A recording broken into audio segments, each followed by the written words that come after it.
Good morning all of you.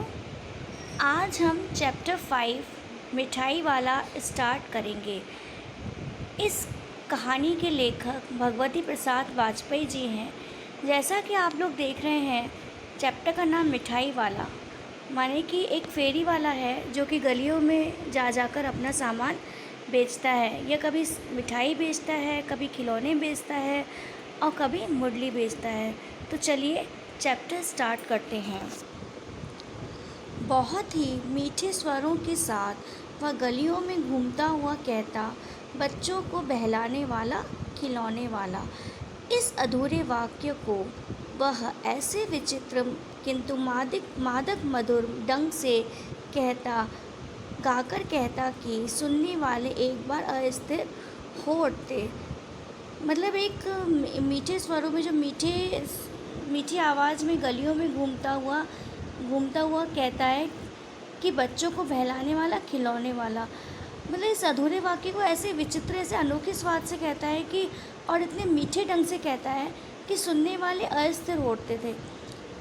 उसके स्नेहा विवेक कंठ से फूटा हुआ गान सुनकर निकट के मकानों में हलचल मच जाती। छोटे छोटे बच्चों को अपनी गोद में लिए हुए युवतियाँ चिक्कों को उठाकर छज्जों पर नीचे झांकने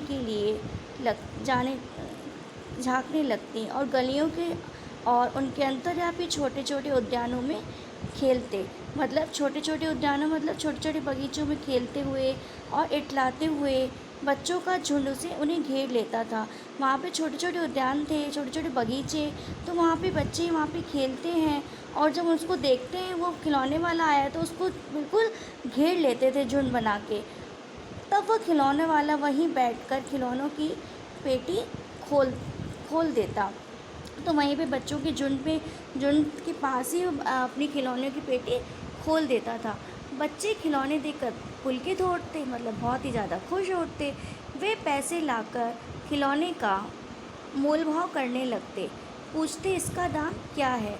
मतलब बच्चे खिलौने देख के बहुत खुश होते हैं और वो उसका दाम मतलब बोलते हैं, मोल भाव करते हैं, इसका दाम क्या है, मतलब उसकी प्राइस पूछ रहे हैं। और इचका खिलौने वाले बच्चों को देखता और उसकी नन्ही नन्ही उंगलियों से पैसे ले लेता था। मतलब खिलौने वाला क्या था, बच्चों को देखता था और उनकी नन्ही नन्ही उंगलियों से पैसे लेता और बच्चों की इच्छा अनुसार उन्हें खिलौने दे देता। मतलब बच्चों की इच्छा अनुसार जो उनको पसंद आता था वो उनको दे देता था। खिलौने लेकर फिर बच्चे उछलने कूदते लगते और फिर खिलौने वाला उसी प्रकार गाकर कहता, बच्चों को बहलाने वाला, खिलौने वाला। खिलौने को देखकर बच्चे खुश होते थे, उछलने कूदने लगते थे, जैसे कि बच्चे लोगों ने बहुत ज़्यादा खुश होते हैं।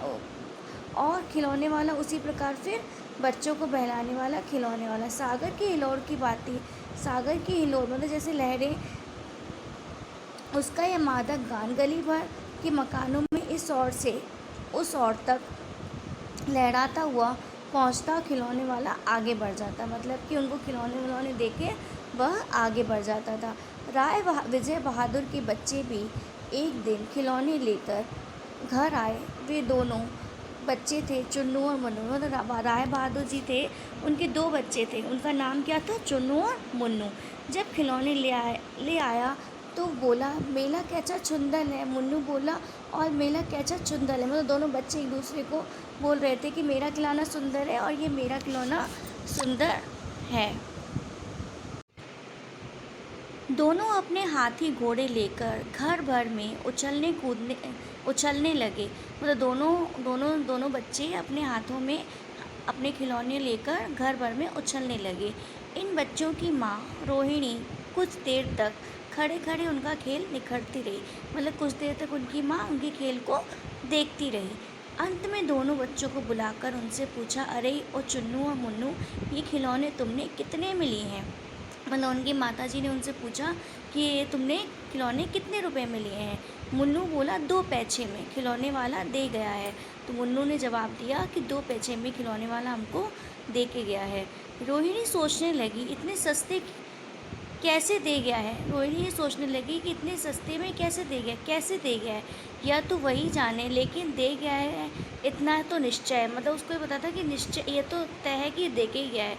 एक जरा सी बात ठहरी, रोहिणी अपने काम में लग गई और वह अपने काम में लग जाती है।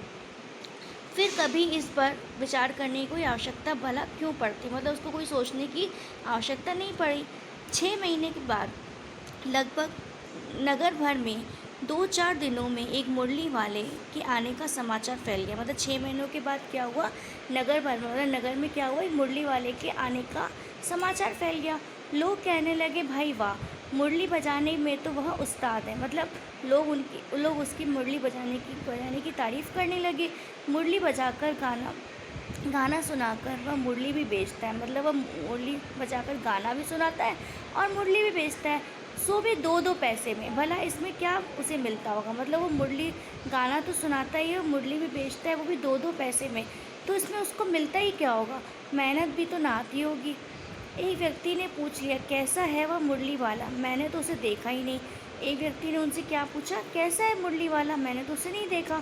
उत्तर मिला, उम्र तो भी उसकी इतनी ना होगी, मतलब इतनी ज़्यादा नहीं होगी, यही होगा 30-32 साल का होगा।